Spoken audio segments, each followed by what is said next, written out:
3 trends that your photographer is going to love at your wedding. Hi, my name's Sarah. I'm a Chattanooga-based wedding photographer, and I'm here to talk about the trends I'm excited about for 2025.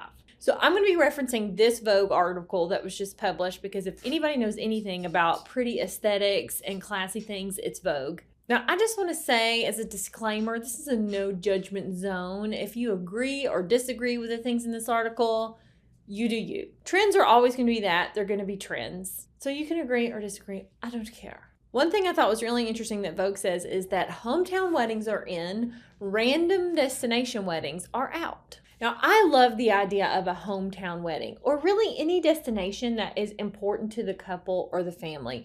Even if that does end up being a destination wedding, the fact that it is something that is emotionally a part of you or important to you, then I think go for it. Destination weddings are great. However, if you're asking your friends and family to go to some random wedding venue because you happen to have found a good deal on it, or you're just doing a destination for the sake of doing a destination wedding, you're making your life a lot more difficult and a lot harder for really no reason.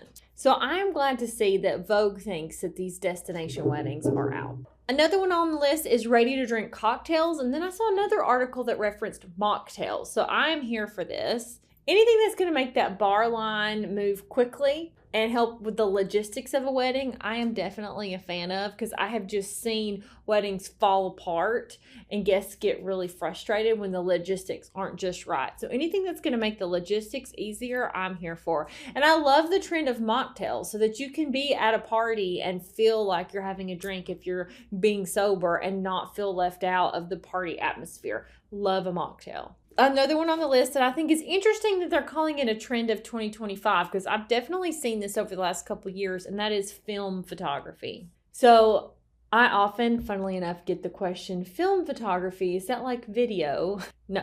Film like actual film, like 35 millimeter or 120 millimeter film. Film is so romantic, it's soft, it's imperfect, it's really, really beautiful. I offer 35 millimeter film packages because I just love the romanticism of it. Now, personally, I would never have a wedding photographer that was film only, because there are a lot of risks with film. No matter how good your photography is, no matter how professional they are, there are just more risks with film compared to digital. And so for that reason, I think hybrid shooting is the ideal, where you have a photographer that's capturing things digitally, but then they also are getting film photos as well. Late night takeaway to-go boxes. Love this idea. I love any late night snack, honestly. I think that's definitely, I would choose a late night snack over a favor any day of the week.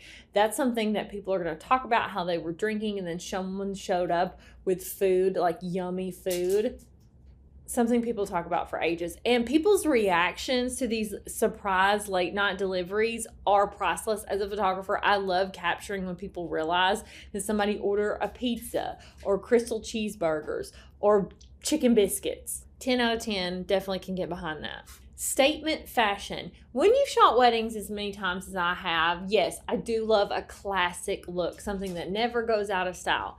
However, I also think that high-end fashion, something that's not necessarily on trend, also never goes out of style. And I love seeing high-end fashion details in weddings. And one way that a bride can incorporate high-end fashion pieces while also keeping a classic look and having a lot of variety is adding things like really detailed high-end veils, overskirts, capes, pieces to the bouquet. There's lots of things that you can do that you can add a high-end fashion look to your dress and give you a completely different look to your dress. You get so much variety in your portfolio or your gallery. This one might be my favorite on the list as a photographer, drapery as decor. I love drapery. In my studio behind this camera, there's drapery everywhere. I just think drapery is really beautiful. It's super romantic. And it just screams luxury to me every single time. And I don't mean drapery like heavy drapery, not just like, 6 maybe drapes across the barn. I'm talking like flowing, pillowy drapery everywhere. I love that look. As someone who also offers videography, I love this trend of private vows.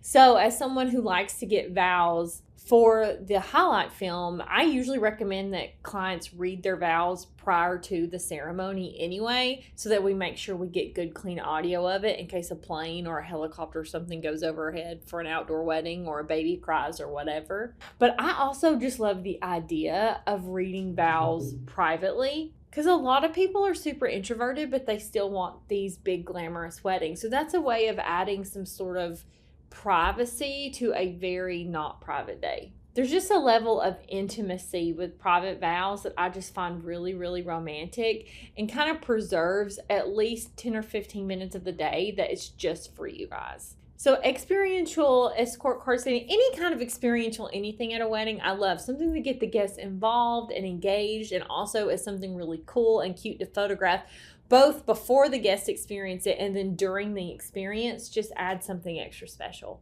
So now let's talk about the things that Vogue says is out in 2025.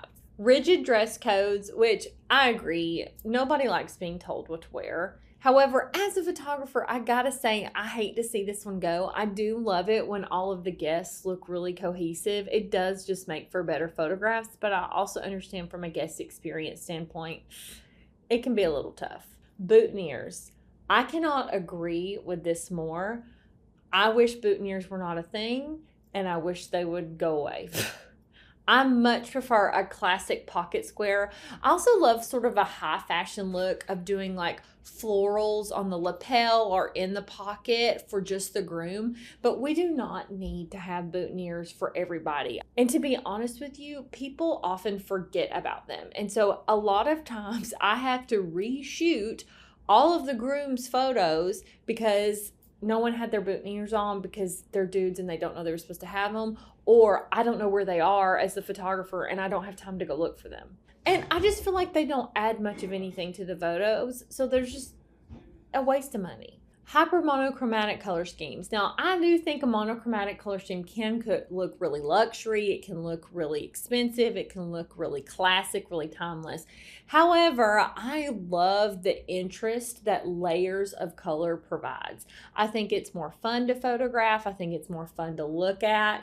So I'm definitely here for monochromatic looks going out in weddings. Photo booths. I still think photo booths are a lot of fun. I had a photo booth at my wedding. I love those photos still to this day. So I don't know if I'm on board with photo booths going out, but I do understand wanting to have more experiences or different experiences for your guests. Like, I've had a couple weddings that they've done caricatures.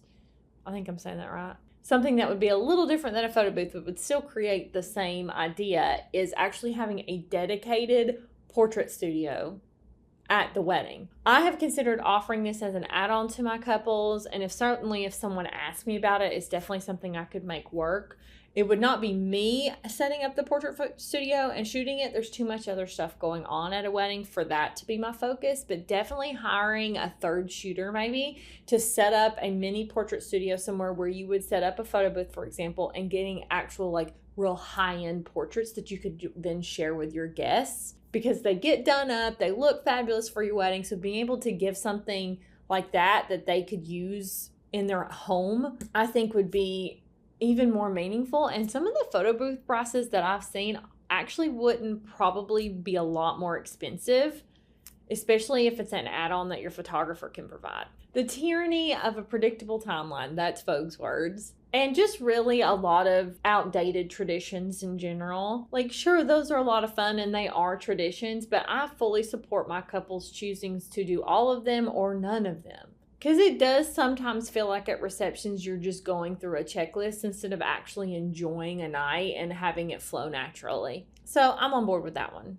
Well, that's all that I have time to talk about today. Thanks for watching. Let me know what you think about all of these. Do you agree, disagree in the comments below? And I'll see you in the next video. Love you, bye.